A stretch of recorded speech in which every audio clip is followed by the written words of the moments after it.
हरियाणा के चरखी दादरी में कृषि मंत्री जेपी दलाल ने लोहारू अनाज मंडी का दौरा किया। इस दौरान उन्होंने फसल खरीद प्रबंधों का जायजा भी लिया। कृषि मंत्री ने मीडिया से बात करते हुए कहा कि सरकार ने किसानों के हित में कई योजनाएं लागू की हैं, जिससे किसानों को कई प्रकार के लाभ मिल रहे हैं। इसके साथ ही उन्होंने कहा कि किसानों को खरीद बिक्री करने में जो भी परेशानियों का सामना करना पड़ रहा है, उसका निस्तारण संबंधित अधिकारियों द्वारा समय पर किया जाएगा। आइए आपको सुनाते हैं कृषि मंत्री ने और क्या कुछ कहा। लोहारू के मंडी में आया हूँ, सब जगह व्यवस्था देखी मैंने, अच्छी खरीद चल रही है, साथ साथ लिफ्टिंग भी चल रही है। और इस इलाके का किसान सरसों के भाव को देख के बहुत खुश है, क्योंकि ये दक्षिण हरियाणा का इलाका सरसों पैदा करता है। मेरे ख्याल में बहुत सारे सालों के बाद में सरसों का ये भाव मिला होगा।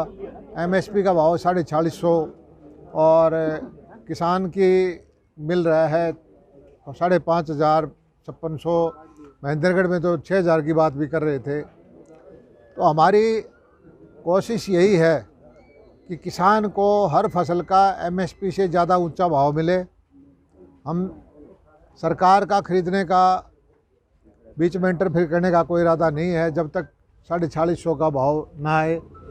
और गेहूं की परचेज भी अच्छी सुविधाओं के हिसाब से हो रही है, लिफ्टिंग सही ढंग से हो रही है।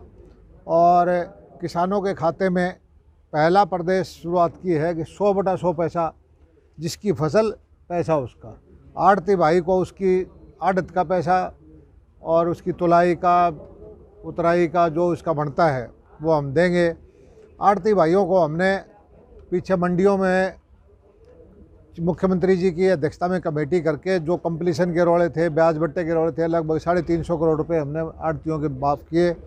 पिछले साल की कुछ उनकी पेमेंट थी, वो पेमेंट ब्याज समेत देने के हमने फैसला किया।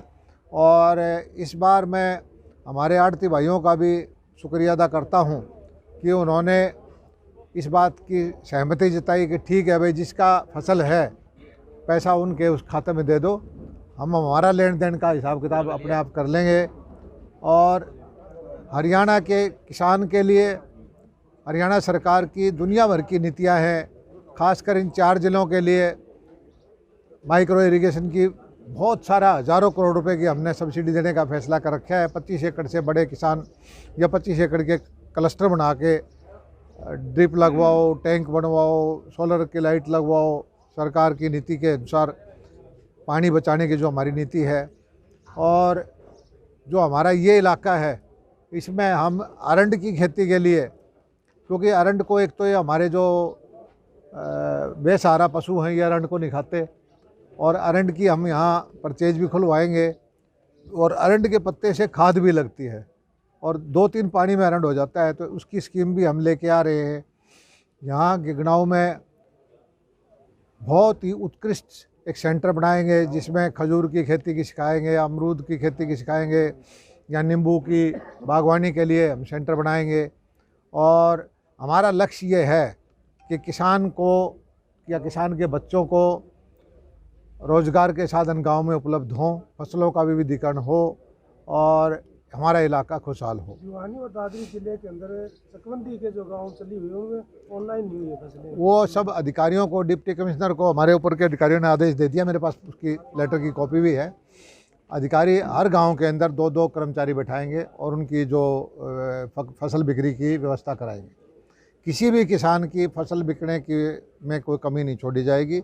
20-21 गाँव ऐसे हैं जो चकबंदी के अधीन हैं, उसकी व्यवस्था हमने कर दी है। दोनों जिलों में सरसों की जो तेल मिलें चल रही हैं, मार्केट फीस चोरी के मामले बार बार प्रकाश में आ रहा है। अब ये समस्या ये है कि नए कानून में मार्केट फीस लेने का कोई प्रावधान नहीं था, लेकिन नए कानून नहीं है, स्टे है सुप्रीम कोर्ट से, तो पुराने कानून में तो मार्केट फीस लेने का प्रावधान है। इसलिए मंडी वाले लोग अधिकारी हैं, वो अपना टैक्स मांग रहे हैं, जो कि न्यायोचित है।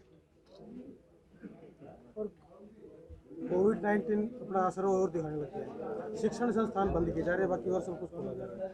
तो देखिए, सारे हर एक परिवार, माता पिता बच्चों के प्रति बहुत सेंसिटिव होते हैं और वो खुद ही चाहते हैं कि जब तक कोरोना का इतना बड़ा प्रकोप है तो स्कूल ना खोले जाएं। और बच्चों को में अगर ये बीमारी चलेगी तो बहुत चिंता का विषय हो जाएगा।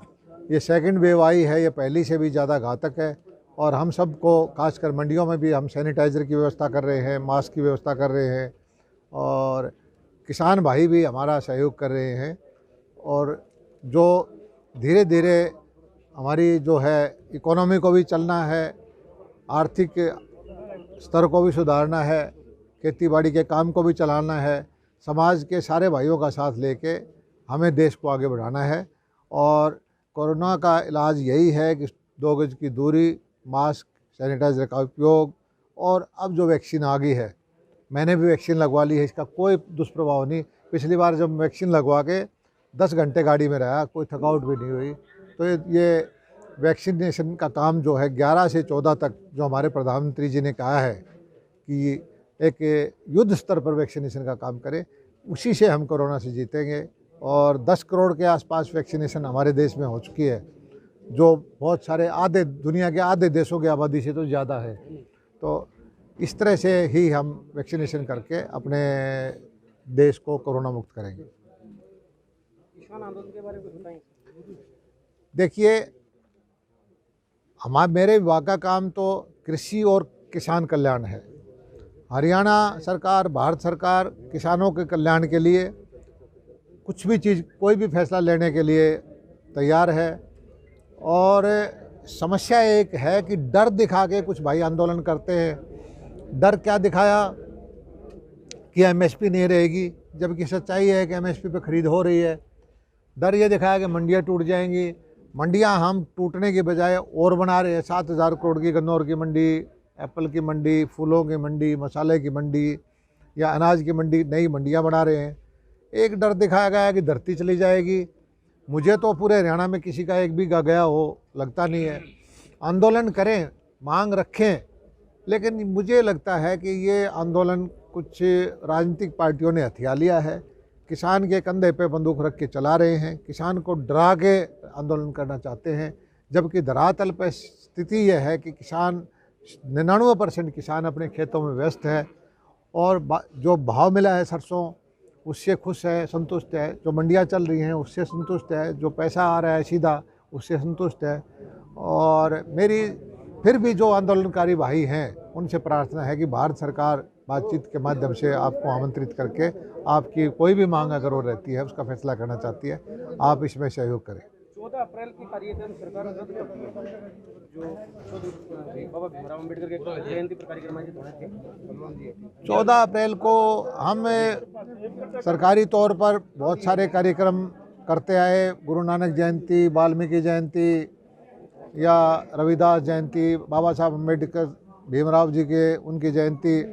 इस बार सरकारी के बजाय हमारे जो कार्यक्रम हैं उसमें जो बयान आया कि मुख्यमंत्री के कार्यक्रम को नहीं होने देंगे, उसमें हम कोई छोटे नहीं बढ़ते। किसी कार्यक्रम को कैंसिल भी करते हैं तो इसमें हम कोई किसी को बड़ा बनाना या किसी को छोटा बनाना ऐसा नहीं है। प्रदेश हमारा है और आंदोलनकारी भी हमारे हैं। उनको मेरी तो ये प्रार्थना है कि इस तरह की कॉल ना दें। आपकी बात करने का आपको हक है और जो मंत्री, मुख्यमंत्री या डिप्टी चीफ मिनिस्टर, उनको भी अपनी बात करने का हक है। और आंदोलन को हिंसक ना बनाएं, धमकी दे के आंदोलन ना करें। ये दूरगामी इस बातों के परिणाम होंगे। जो समाज विरोधी तत्व इसमें हावी होंगे, किसानों को बदनामी मिलेगी। तो ऐसे काम ना करें, मैं तो हाथ जोड़ के ही प्रार्थना करता हूँ।